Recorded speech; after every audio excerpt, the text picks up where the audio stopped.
Hi dear students, welcome to I plus tenny solutions. നമ്മൾ discuss ചെയ്തുകൊണ്ടിരിക്കുന്നത് management related ആയിട്ടുള്ള questions ആയിരുന്നു 2024 ജൂണിലെ എക്സാമിന്റെ. സോ നമ്മൾ ഏകദേശം 60 ക്വസ്റ്റ്യൻസ് നമ്മൾ എന്ത് ചെയ്തിട്ടുണ്ട്, ഡിസ്കസ് ചെയ്തിട്ടുണ്ട്. ഇനി അടുത്ത ഒരു 40 ക്വസ്റ്റ്യൻസ് കൂടെ നമ്മൾ ഡിസ്കസ് ചെയ്ത് കഴിഞ്ഞാൽ നമ്മൾ ഈ സെഷൻ അവസാനിക്കും, ക്വസ്റ്റ്യൻ ഡിസ്കഷൻ അവസാനിക്കും. സോ നമുക്ക് എന്ത് ചെയ്യാം, ഡയറക്റ്റ് ആയിട്ട് ഇനി ക്വസ്റ്റ്യൻ ഡിസ്കഷനിലേക്ക് തന്നെ പോവാം. ദാറ്റ് ഈസ് ദ 61 ക്വസ്റ്റ്യൻ അല്ലെ, ഫസ്റ്റ് 61ാമത്തെ ക്വസ്റ്റ്യൻ ആണ് നമ്മൾ ഇനി നോക്കാനായിട്ട് പോകുന്നത് മാനേജ്മെന്റിലെ. സോ ഫസ്റ്റ് ക്വസ്റ്റ്യൻ എന്ന് പറയുന്നത്, which one of the following refers to gross working capital? ഇതിൽ ഏതായിരിക്കും ഗ്രോസ് വർക്കിംഗ് ക്യാപിറ്റൽ എന്ന് പറയുന്നത്? സോ എന്താണ് വർക്കിംഗ് ക്യാപിറ്റൽ എന്ന് പറഞ്ഞു കഴിഞ്ഞാൽ, നമുക്ക് നമ്മളുടെ ഓർഗനൈസേഷനിൽ നമ്മൾ ഡേ ടു ഡേ ആക്ടിവിറ്റീസിന് യൂസ് ചെയ്യാൻ പറ്റുന്ന അല്ലെ, നമുക്ക് ഡേ ടു ഡേ ആയിട്ടുള്ള ആക്ടിവിറ്റീസിന് യൂസ് ചെയ്യാൻ പറ്റുന്ന ടൈപ്പ് ഓഫ് ക്യാപിറ്റലാണ് നമ്മൾ എന്ത് പറയുന്നത്, ഗ്രോസ് വർക്കിംഗ് ക്യാപിറ്റൽ എന്ന് പറയുന്നത്.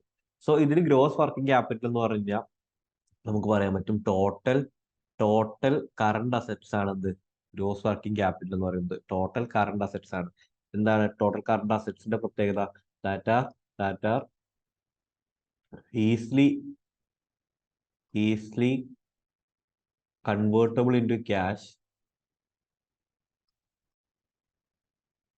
വിത്തിൻ അൻ ഇയർ അല്ലെ. ഒരു വർഷം കൊണ്ട് നമുക്ക് എന്ത് ചെയ്യാൻ പറ്റും, നമുക്ക് ക്യാഷിലേക്ക് കൺവേർട്ട് ചെയ്യാൻ പറ്റുന്ന തരത്തിലുള്ള അസറ്റ്സിനെയാണ് എന്ന് പറയുന്നത് ടോട്ടൽ കറണ്ട് അസറ്റ്സ് എന്ന് പറയുന്നത്. സോ നമുക്ക് അതിന് എന്ത് പറയാനായിട്ട് പറ്റും, വർക്കിംഗ് ക്യാപിറ്റൽ എന്ന് പറയാനായിട്ട് പറ്റും. അതാണ് 61ാമത്തെ ചോദ്യത്തിന്റെ ഉത്തരം എന്ന് പറയുന്നത്. ക്ലിയർ ആണെന്ന് വിശ്വസിക്കുന്നു. ഇനി ലിക്വിഡ് അസറ്റും കറണ്ട് ലയബിലിറ്റി നിങ്ങൾക്ക് അറിയാം അല്ലെ, എന്താ നിങ്ങൾക്ക് അറിയായിരിക്കും. കറണ്ട് ലയബിലിറ്റി എന്ന് പറഞ്ഞാൽ എന്താണ്, നമുക്ക് ഒരു വർഷം കൊണ്ട് കൊടുത്ത് തീർക്കാൻ പറ്റുന്ന ടൈപ്പ് ഓഫ് ലയബിലിറ്റിയിലേക്ക് എന്താണ് എന്ന് പറയുന്നത്, കറണ്ട് ലയബിലിറ്റി എന്ന് പറയുന്നത്. ഓക്കെ, ക്ലിയർ ആണെന്ന് വിശ്വസിക്കുന്നു. അടുത്ത ക്വസ്റ്റിനിലേക്ക് പോവാം. According to Great Hosted, societies differ in values. Hence, managing human resources in inter-country situations becomes still more complex. Among the following factors cause differences in value. ഏതൊക്കെയാണ് ചോദിച്ചിരിക്കുന്നത്, ഏതൊക്കെ factors ആണ് വാല്യൂ ഡിഫറൻഷിയേറ്റ് ചെയ്യാൻ വേണ്ടിയിട്ട് സഹായിക്കുന്നത്, അല്ലെങ്കിൽ അതൊരു കാരണമാവുന്നുള്ള കാര്യമാണ് ചോദിച്ചിരിക്കുന്നത്. സോ നമുക്ക് എന്ത് ചെയ്യാം, അത് ഒന്ന് ചെക്ക് ചെയ്യാം. പവർ ഡിസ്റ്റൻസ് ഉണ്ട്, ലീഗൽ ഫാക്ടേഴ്സ് ഉണ്ട്, ഇൻഡിവിജ്വലിസം, മസ്കുലിനിറ്റി ഓർ ഫെമിനിറ്റി ഉണ്ട്, അൺസർട്ടനിറ്റി, അവോയ്ഡൻസ് ഉണ്ട്. സോ ഇവിടെ വരുന്ന കാര്യങ്ങൾ എന്ന് പറയുന്നത് പവർ ഡിസ്റ്റൻസ് വരും. ഓക്കെ, പവർ ഡിസ്റ്റൻസ്, പിന്നെ ഇൻഡിവിജ്വൽസ് അല്ലെ, ഇൻഡിവിജ്വൽസും വരുന്നുണ്ട്, മസ്കുലിനിറ്റി ഓർ ഫെമിനിറ്റി വരും, അൺസർട്ടനിറ്റി, അവോയ്ഡൻസ് വരും. ഈ 4 കാര്യങ്ങൾ വരും. ഇനി എന്താണ് ഇതൊക്കെ എന്ന് നോക്കാലോ. എന്താണ് പവർ ഡിസ്റ്റൻസ് എന്ന് പറഞ്ഞു കഴിഞ്ഞാൽ, ദ എക്സ്റ്റെന്റ് ടു വിച്ച്, ഒന്ന് ജസ്റ്റ് നോട്ട് ചെയ്ത് പോണേ, the extent to which less powerful members of a society less powerful members of a society accept and expect that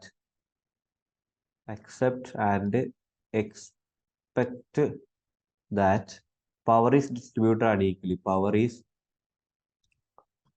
is distributed unequally. അതാണ് power distance എന്ന് പറയുന്നത്.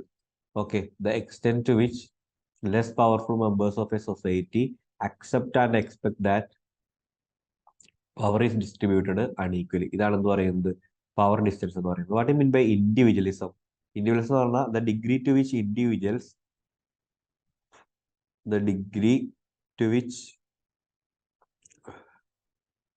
individuals are integrated into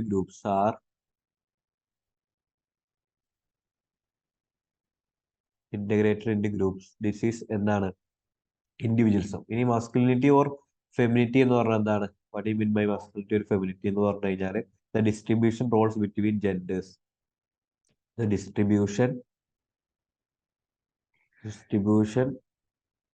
of roles between genders ആണ് എന്ന് പറയുന്നത് masculinity എന്നതുകൊണ്ട് അർത്ഥമാക്കുന്നത്. Last one uncertainty, avoidance ആണ്. That is the degree to which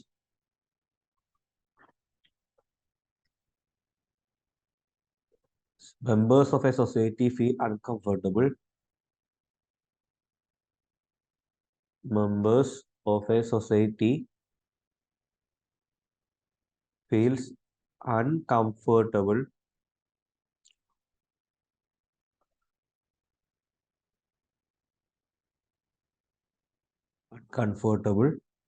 with uncertainty.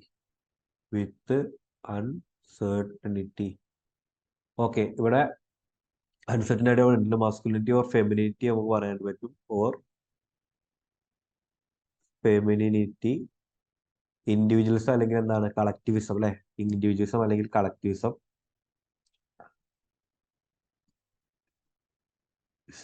Okay, ഇത്തരം കാര്യങ്ങളാണ് ഉള്ളത്. അപ്പോൾ ACDE ആയിരിക്കും നമ്മുടെ ആൻസർ എന്ന് പറയുന്നത്. ACDE, അതായത് ഓപ്ഷൻ 1 ആണ് നമ്മുടെ എന്ത് ആൻസർ എന്ന് പറയുന്നത്. ക്ലിയർ ആണെന്ന് വിശ്വസിക്കുകയാണ്. ക്ലിയർ ആണെന്ന് വിശ്വസിക്കുകയാണ്. നെക്സ്റ്റ് ക്വസ്റ്റ്യനിലേക്ക് നമുക്ക് എന്ത് ചെയ്യാൻ പോവാം. Next, the factors that causes stress are called stress. Which among the following are organizational stress? ഏതൊക്കെയായിരിക്കും ഓർഗനൈസേഷണൽ സ്ട്രെസ്സേഴ്സ് എന്നാണ് ചോദിച്ചിരിക്കുന്നത്. നമുക്കിത് കണ്ടാൽ തന്നെ മനസ്സിലാവും ഇതിൽ ഏതാണ്. ടാസ്ക് ഡിമാൻഡ്സ് ഉണ്ട്, റോൾ ഡിമാൻഡ്സ് ഉണ്ട്, അതുപോലെ തന്നെ ഇന്റർപേഴ്സണൽ ഡിമാൻഡ്സ് ഉണ്ട്, type personality, structure of the organization. നമുക്കറിയാം അല്ലെ, ടൈപ്പ് പേഴ്സണാലിറ്റി. ഈ ടൈപ്പ് പേഴ്സണാലിറ്റി എന്ന് പറയുന്നത് എന്താണ്? അത് ഇൻഡിവിജ്വൽ സ്ട്രെസ് അല്ലേ, ഇൻഡിവിജ്വലിനെ ബാധിക്കുന്ന അല്ലെങ്കിൽ ഒരു ഒരു പെർട്ടിക്കുലർ പേഴ്സണെ ബാധിക്കുന്ന കാര്യമാണ് ടൈപ്പ് പേഴ്സണാലിറ്റി എന്ന് പറയുന്നത്. ബാക്കിയൊക്കെ എന്താണ്? ബാക്കിയൊക്കെ ഓർഗനൈസേഷൻ സ്ട്രെസ്സേഴ്സിൽ പെടുന്ന കാര്യങ്ങൾ തന്നെയാണ്. Task demands, role demands, interpersonal demands, structure of the organization ഒക്കെ എന്ത് തന്നെയാണ്? ഓർഗനൈസേഷൻ സ്ട്രെസ്സേഴ്സിൽ പെടുന്ന കാര്യം തന്നെയാണ്. ഇനി എന്താണ് ടാസ്ക് ഡിമാൻഡ്സ് എന്ന് പറഞ്ഞു കഴിഞ്ഞാൽ? ടാസ്ക് ഡിമാൻഡ്സ് എന്ന് പറഞ്ഞു കഴിഞ്ഞാൽ ദ ജോബ് റിക്വയർമെന്റ് അല്ലെ, ജോബ് റിക്വയർമെന്റ്സ് ആണ് ടാസ്ക് ഡിമാൻഡ് എന്ന് പറയുന്നത്. ജോബ് റിക്വയർമെന്റ്സ് ആണ്, requirements, work deadlines, work deadlines and complexity of task. Complexity of ടാസ്കിനെയാണ് നമ്മൾ എന്ത് പറയുന്നത്? ടാസ്ക് ഡിമാൻഡ്സ് എന്നുകൊണ്ട്, ടാസ്ക് ഡിമാൻഡ്സ് എന്നുകൊണ്ട് നമ്മൾ അർത്ഥമാക്കുന്നത്. ക്ലിയർ അല്ലേ? ക്ലിയർ അല്ലേ? ഇനി അപ്പൊ എന്തായിരിക്കും റോൾ ഡിമാൻഡ്സ് എന്ന് പറയുന്നത്? What mean by role demand? Role demand എന്ന് പറഞ്ഞു കഴിഞ്ഞാൽ role ambiguity, role conflict, role ambiguity, role conflict, role conflict and expectations associated with, and expectations associated with different roles within organization, different roles within organization ആണ് നമ്മൾ എന്ന് പറയുന്നത് role demands എന്ന് പറയുന്നത്. Last interpersonal demands ഉണ്ട് അല്ലെ. Interpersonal demands എന്ന് പറയുന്നത് എന്തായിരിക്കും വരിക? റിലേഷൻഷിപ്പ് അല്ലെ, റിലേഷൻഷിപ്പ് വിത്ത് കൊളീഗ്സ് വരും, കൊളീഗ്സ്, റിലേഷൻഷിപ്പ് വിത്ത് കൊളീഗ്സ്. ഇനി അതുപോലെ തന്നെ അവർ supervisors and subordinates, supervisors and subordinates. Last one, structure of the organization. എന്താണ് ഓർഗനൈസേഷൻ സ്ട്രക്ചർ വരില്ല? ഓർഗനൈസേഷൻ സ്ട്രക്ചർ വരുന്നത് അവരെ ഹയരാർക്കി, പോളിസി, ഹയരാർക്കി വരും, പോളിസി അവർക്ക് വരും, ഓർഗനൈസേഷൻ പോളിസീസ് വരും, പ്രൊസീജിയേഴ്സ് ഒക്കെയാണ് ഇത് എവിടെ വരുന്നത്? സ്ട്രക്ചർ ഓഫ് ദ ഓർഗനൈസേഷൻ എന്ന് പറഞ്ഞു കഴിഞ്ഞാൽ ഒരു കാര്യത്തിൽ വരുന്നത്. അപ്പൊ നമുക്കറിയാം ഇവിടെ ഇന്റർപേഴ്സണൽ, അതായത് ടൈപ്പ് പേഴ്സണാലിറ്റി വരുന്നില്ല. സോ ABCE ആയിരിക്കും നമ്മുടെ ആൻസർ എന്ന് പറയുന്നത് അല്ലെ. ABCE ആയിരിക്കും. ABC ഓപ്ഷൻ 2 ആണ് നമ്മുടെ ആൻസർ എന്ന് പറയുന്നത്. ഓപ്ഷൻ 2 ABCE ആണ് നമ്മുടെ ആൻസർ എന്ന് പറയുന്നത്. ക്ലിയർ ആണോ? ക്ലിയർ ആണെന്നുണ്ടെങ്കിൽ നമുക്ക് അടുത്ത ക്വസ്റ്റ്യനിലേക്ക് പോവാം. അടുത്ത question, who was elected as the first general secretary of Indian National Trade Union Congress ആണ്. ഇന്ത്യൻ നാഷണൽ ട്രേഡ് യൂണിയൻ കോൺഗ്രസിന്റെ ആദ്യത്തെ ജനറൽ സെക്രട്ടറി ആയിട്ട് തെരഞ്ഞെടുക്കപ്പെട്ടത് ആരാന്നാണ് നമ്മളോട് ചോദിച്ചിരിക്കുന്നത്. സോ ഇവിടെ 4 പേരുടെ പേര് കൊടുത്തിട്ടുണ്ട്. ആരാണ് അതിൽ തെരഞ്ഞെടുക്കപ്പെട്ടത്? ഗുൽസർലാൽ നന്ദയാണ് ഇത് ആദ്യത്തെ secretary of Indian National Trade Union Congress തെരഞ്ഞെടുക്കപ്പെട്ടത്. ക്ലിയർ ആണോ? ഓപ്ഷൻ 3 ആണ് നമ്മുടെ ആൻസർ. ഓപ്ഷൻ 3 ആണ് ആൻസർ എന്ന് പറയുന്നത്. സോ അടുത്ത ക്വസ്റ്റ്യനിലേക്ക് നമുക്ക് പോവാം. നെക്സ്റ്റ് ക്വസ്റ്റ്യൻ എന്ന് പറയുന്നത് എന്താണ്? Which one of the following is are dimensions of culture developed by Geert Hofstede and his colleagues? ഏതൊക്കെയാണെന്നാണ് ചോദിച്ചിരിക്കുന്നത്. സോ നമ്മൾ നേരത്തെ പഠിച്ചു തന്നെയല്ലേ, നമ്മൾ നേരത്തെ പഠിച്ച കാര്യം തന്നെയാണ്.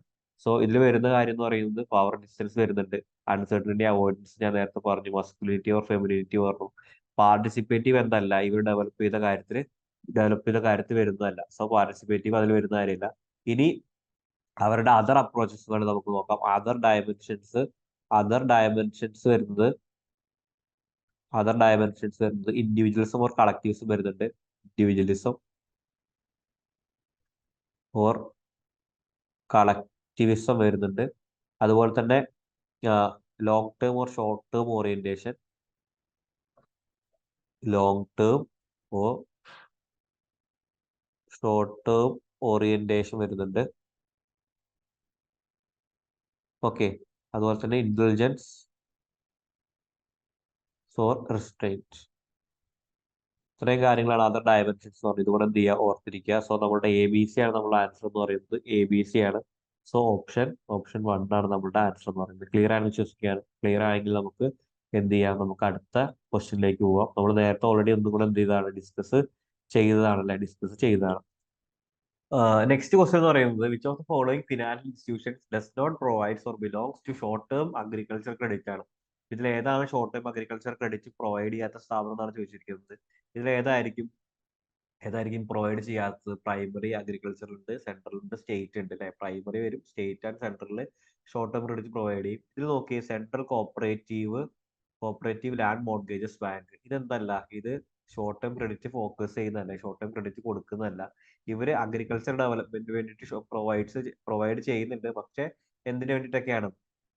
പർച്ചേസിങ് ഓഫ് ലാൻഡ് പർച്ചേസ് ചെയ്യാൻ വേണ്ടിയിട്ട്, പർച്ചേസിങ് ഓഫ് ലാൻഡ്, അതുപോലെ തന്നെ എന്താണ്, ഇൻഫ്രാസ്ട്രക്ചർ ഒക്കെ സെറ്റ് ചെയ്യാൻ വേണ്ടിയിട്ടൊക്കെയാണ് എന്ത് ചെയ്യുന്നത്, അവര് ലോൺസ് പ്രൊവൈഡ് ചെയ്യുന്നത്.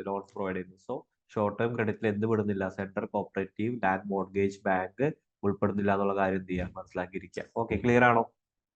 ക്ലിയർ ആണെങ്കിൽ നമുക്ക് അടുത്ത ക്വസ്റ്റിലേക്ക് പോവാം.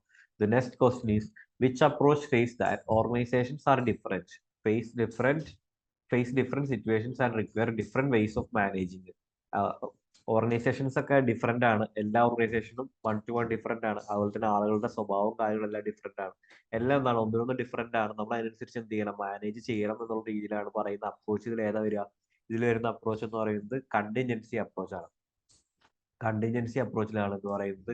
What you mean by contingency approach? അത് പറയുന്നത് there is no best way of എന്താണ്, മാനേജ് പീപ്പിളിനെ മാനേജ് ചെയ്യാൻ വേണ്ടിയിട്ട് എന്തല്ല, ഒരു പ്രത്യേക അപ്രോച്ച് നമുക്ക് ഇപ്പൊ ബെസ്റ്റ് അപ്രോച്ച് എന്ന് പറയാനായിട്ട് പറ്റത്തില്ല.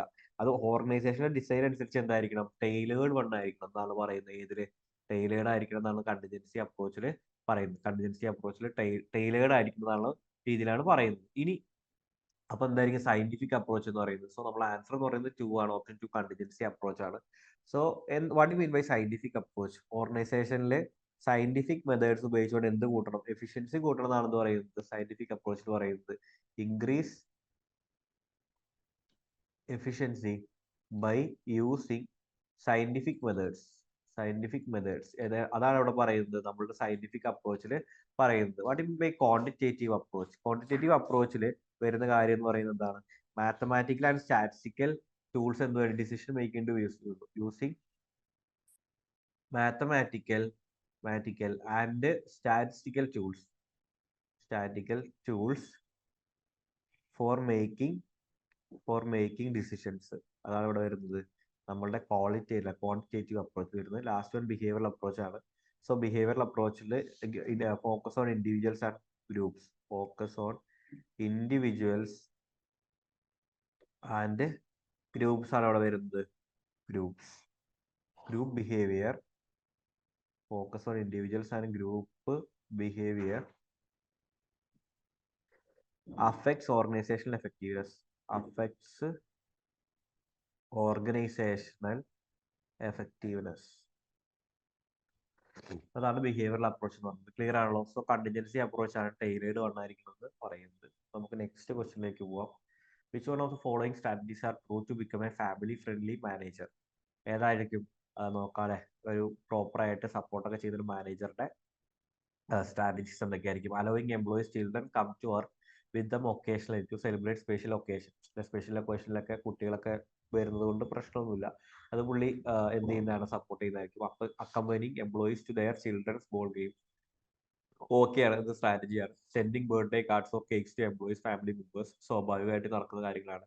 Driving to an employee's house to be with her or his family following a death in the family. എന്താണ്, സ്വാഭാവികമായിട്ട് നമ്മളൊക്കെ ദൈവം മരിച്ചു കഴിഞ്ഞാൽ വീട്ടിൽ പോകും. മാനേജർ ആണെങ്കിലും ആരാണെങ്കിലും പോകും. സോ അതൊക്കെ സ്ട്രാറ്റജി തന്നെയാണ്. ദെൻ ലാസ്റ്റ് വൺ നോക്കി, allowing back door attendance in case of unauthorised absentees. അത് കൊടുക്കുമോ? നമ്മൾ അൺഓതറൈസ്ഡ് ആബ്സെന്റീസിന് പ്രോപ്പർ ആയിട്ട് അറ്റൻഡൻസ് കൊടുക്കുന്ന രീതി ഒരു മാനേജർ ചെയ്യേണ്ട കാര്യമാണോ? അല്ല. സോ ഈ എന്തല്ല നമ്മുടെ ആൻസർ ആയിട്ട്, നമ്മുടെ ആൻസർ ആയിട്ട് വരുന്ന കാര്യമല്ല. സോ ABCD ആണ് നമ്മുടെ ആൻസർ എന്ന് പറയുന്നത്. ABCD അത് നമ്മളുടെ ഓപ്ഷൻ 2 ആണെന്നുള്ള കാര്യം ചെയ്യാൻ മനസ്സിലാക്കുക. ഓപ്ഷൻ 2 ആണ് നമ്മുടെ ആൻസർ എന്ന് പറയുന്നത്. ക്ലിയർ ആണോ? ക്ലിയർ ആണോ? അങ്ങനെയാണെന്നുണ്ടെങ്കിൽ നമുക്ക് എന്ത് ചെയ്യാം? നമുക്ക് അടുത്ത ക്വസ്റ്റ്യനിലോട്ട് പോവാം. ദ നെക്സ്റ്റ് ക്വസ്റ്റ്യൻ ഈസ് 69 അല്ലെ, 69ാമത്തെ ക്വസ്റ്റ്യൻ ആണ്. 69ാമത്തെ ക്വസ്റ്റ്യനിൽ പറയുന്ന കാര്യം എന്താണ്? 69ാമത്തെ ക്വസ്റ്റ്യൻ പറയുന്നത് which discipline has not contribute to field of organisational behaviour. Organizational ബിഹേവിയറിൽ കോൺട്രിബ്യൂട്ട് ചെയ്യാത്ത ഫീൽഡ് ഏതാണെന്നാണ് ചോദിച്ചിരിക്കുന്നത്. ഇതിൽ സൈക്കോളജി ഉണ്ട്, സോഷ്യോളജി, എക്കണോമിക്സ്, പൊളിറ്റിക്കൽ സയൻസ്, ഇങ്ങനെ 4 ഫീൽഡ് തന്നിട്ടുണ്ട്, 4 സബ്ജക്ട് ഏരിയ തന്നിട്ടുണ്ട്. അപ്പൊ ഏതായിരിക്കും? നമുക്കറിയാം പൊളിറ്റിക്കൽ സയൻസ് ആയിരിക്കും എന്ത് കോൺട്രിബ്യൂട്ട് ചെയ്യാത്തതെന്ന് പറയുന്നത്. നോട്ട് കോൺട്രിബ്യൂട്ട് എന്ന് പറയുന്നത് പൊളിറ്റിക്കൽ സയൻസ് ആയിരിക്കും. ഇനി what you mean by psychology? Psychology വരുന്ന കാര്യം എന്തൊക്കെയാണ്? Individual behaviour and motivation within organisation. Individual behaviour അല്ലെ, ഇൻഡിവിജ്വൽ ബിഹേവിയർ ആണ് ഇവിടെ വരുന്നത്, സൈക്കോളജി വരുന്നത്. ആൻഡ് മോട്ടിവേഷൻ, ആൻഡ് മോട്ടിവേഷൻ എന്ന് പറയുന്ന കാര്യമാണ് ഇവിടെ വരിക, നമ്മുടെ സൈക്കോളജിയിൽ വരുന്നത്. നെക്സ്റ്റ് വൺ നമുക്കറിയാം സോഷ്യോളജി. സോഷ്യോളജി എന്താ വരുക? Group dynamics and organisation structure. Group dynamics and organisational structure ആണ് അവിടെ വരുന്നത്, സോഷ്യോളജിയിൽ വരുന്നത്. എക്കണോമിക്സിൽ എന്തായിരിക്കും വരുന്നത്? എക്കണോമിക്സിൽ ഡിസിഷൻ മേക്കിംഗ് വരും, ഡിസിഷൻ മേക്കിംഗ്, അതുപോലെ തന്നെ റിസോഴ്സ് അലോക്കേഷൻസ് ഒക്കെയാണ് വരുന്നത് എക്കണോമിക്സിൽ വരുന്നത്. സോ നമുക്കറിയാം. അപ്പൊ കോൺട്രിബ്യൂട്ട് ചെയ്യാത്ത ഏതൊക്കെയായിരിക്കും? കോൺട്രിബ്യൂട്ട് ചെയ്യാത്തത് പൊളിറ്റിക്കൽ സയൻസ് ആണെന്നുള്ള കാര്യം എന്ത് ചെയ്യാൻ മനസ്സിലാക്കി. Which discipline has not contribute to the field of organisational behaviour, that is political science എന്ന് പറയുന്നത്. നമുക്ക് അടുത്ത ക്വസ്റ്റ്യനിലേക്ക് പോവാം. Arrange the steps in recruitment and selection process from start to end ആണ് പറഞ്ഞിരിക്കുന്നത്. Recruitment process start to end set ചെയ്യാനാണ് പറഞ്ഞിരിക്കുന്നത്. സോ നമുക്കറിയാലോ റിക്രൂട്ട്മെന്റ് പ്രോസസ്സ് നമുക്കറിയാം ഏതൊക്കെയാണ്. ഫസ്റ്റ് വൺ എന്താണ്? നമ്മൾ എന്ത് ചെയ്യണം? തീരുമാനിക്കണം? എംപ്ലോയീസ് നമുക്ക് വേണം നമ്മൾ എന്ത് ചെയ്യണം? തീരുമാനിക്കണം അല്ലെ. എംപ്ലോയി പ്ലാനിങ് ആൻഡ് ഫോർകാസ്റ്റിംഗ് തന്നെയാണ് ഫസ്റ്റ് ഫംഗ്ഷൻ ആയിട്ട് വരുന്നത്. രണ്ടാമതായിട്ട് എന്താണ്? ഒരു പൂൾ ഓഫ് കാൻഡിഡേറ്റ്സ് നമ്മൾ എന്ത് ചെയ്യണം? സെറ്റ് ആക്കി എടുക്കണം. That is C, option 2, pool of candidates. Next എന്തായിരിക്കും? ആപ്ലിക്കേഷൻസ് എന്ത് ചെയ്യണം? അവർ ആപ്ലിക്കേഷൻ ഫോംസ് ഫില്ല് ചെയ്യണം. ആപ്ലിക്കേഷൻ ഫോംസ് ഫില്ല് ചെയ്യണം. That is the third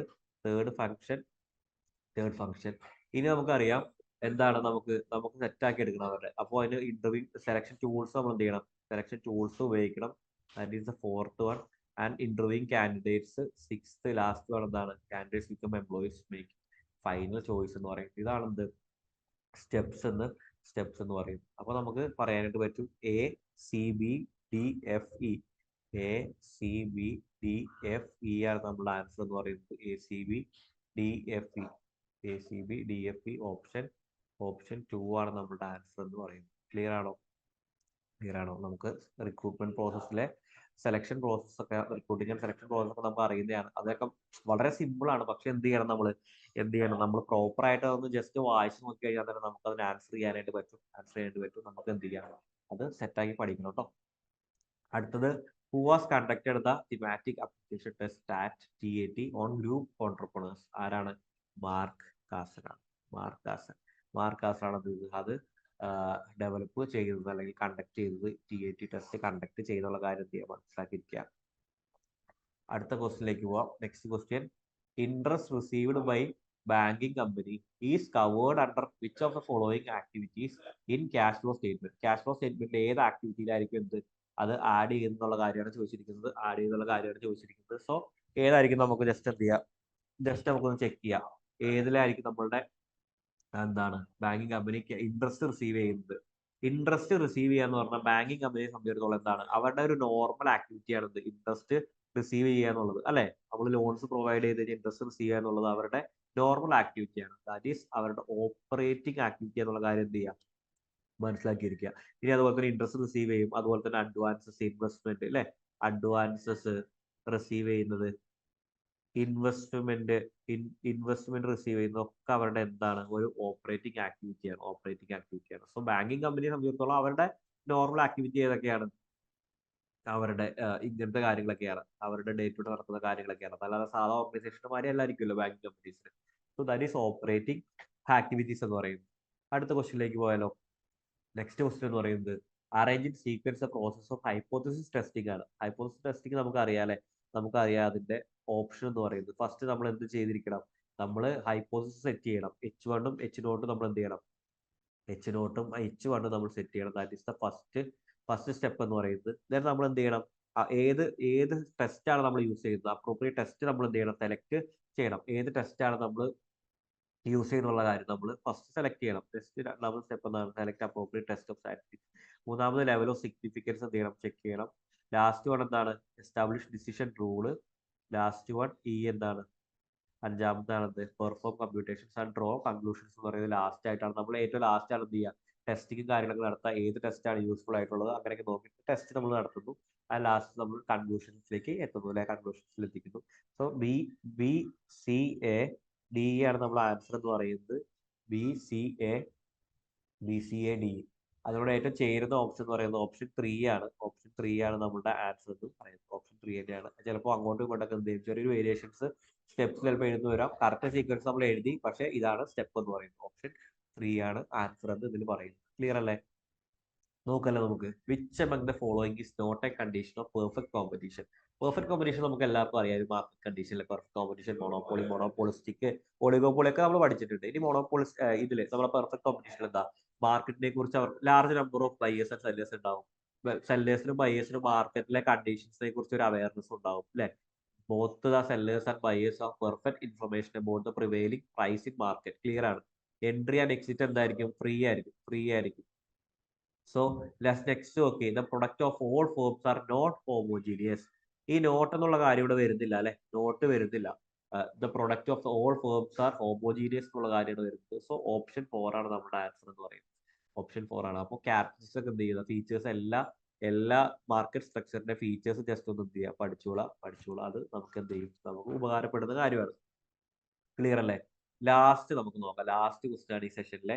which of the following is are components of strategy for a firm according to Igor Ansoff ആണ് പറഞ്ഞിരിക്കുന്നത്. So ഏതൊക്കെ strategies ആയിരിക്കും വരുന്ന സ്ട്രാറ്റജി, പ്രൊഡക്റ്റ്, മാർക്കറ്റ്, സ്കോപ്പ്, അതുപോലെ തന്നെ growth vector. എയും ബിയും ആണ് വരുന്നത്. സിയും ഡിയും എന്തല്ല, നമുക്ക് വരുന്നില്ല. What you mean by product, market, scope എന്താണ്? The combinations of product offered and market served. The combinations of product offered and market served ആണ് എന്ത് വരുന്നത്, പ്രൊഡക്റ്റ്, മാർക്കറ്റ്, സ്കോപ്പ് വരുന്നത്. What mean growth vector, direction and method of growth, direction and method of growth pursued by a firm ആണ് വരുന്നത്. നമുക്ക് growth vector വരുന്നത്. അതിൽ market penetration അല്ലെങ്കിൽ മാർക്കറ്റ് ഡെവലപ്മെന്റ് ഒക്കെ വരും. മാർക്കറ്റ് പെനട്രേഷൻ വരും, അതുപോലെ തന്നെ മാർക്കറ്റ് ഡെവലപ്മെന്റ് ഒക്കെ അതിൽ വരുന്ന ഒരു ഘടകമാണ്. നമ്മൾ കാര്യം ചെയ്യാൻ മനസ്സിലാക്കി. സോ എയും ബിയും ആണ് നമ്മൾ ആൻസർ എന്ന് പറയുന്നത്. എ ബി ഓൾറെഡി ആണ്, എയും ബിയും ആണ്. ഓപ്ഷൻ 1 ആണ് നമ്മൾ ആൻസർ. സോ ഈ സെഷൻ ഇവിടെ അവസാനിച്ചിരിക്കുകയാണ്. നമ്മൾ 15 ക്വസ്റ്റ്യൻസ് ഡിസ്കസ് ചെയ്തു. ഇനി അടുത്ത സെഷനിൽ നമ്മൾ എന്ത് ചെയ്യുന്നുണ്ട്, റിമൈനിങ് ക്വസ്റ്റ്യൻസ് ഡിസ്കസ് ചെയ്യും. സോ എല്ലാവരും നന്നായിട്ട് തന്നെ എന്ത് ചെയ്യാം, പ്രിപ്പയർ ചെയ്യാം. നമുക്ക് എക്സാമിനേഷൻ എന്ത് ചെയ്യണം, സെറ്റ് ആയിട്ട് നമുക്ക് നല്ല സ്കോർ ചെയ്യാനായിട്ട് കാരണമാകണം. Okay, thank you so much.